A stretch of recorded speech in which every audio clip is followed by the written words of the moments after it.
Lähme vaatame, kuidas on moepeol ostud. Nii, ja mida olete teie leidnud moepeolt? Mina olen leidnud siit väga palju asju.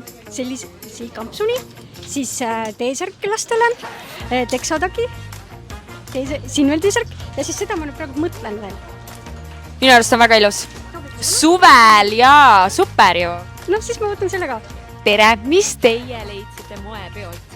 Tere, mina leidsin moe pealt enda mehele hästi palju särke, teksapükse ja endale saapad. Oh super, endale ka midagi ikka.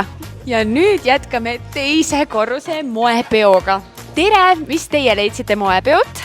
Tere! Igavesti hunniku jäid asju. Suur koti täis ma näen, siin on teksad, kas võib vaadata? No nii, siin on teksad 1, 2, 3, tunnetuse järgi 4, 5 paari. Üle 4 ei tule, aga siin on veel pusaseid ja mingeid särke ja igasugu toredaid asju. Nii tore. Tere, kas võib küsida, mis teie leidsite moepeolt? Sellise armsa kampsuni. Okei, ja kuhu veel plaanis on minna?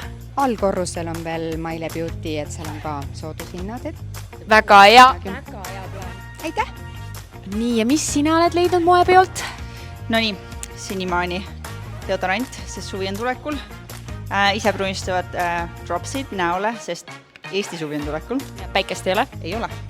Ja natuke kätekreemi ka, et kõik läheks libedamalt käte peale. Ehk siis said kõik -30 praegu? Jaa, ilu hea päev.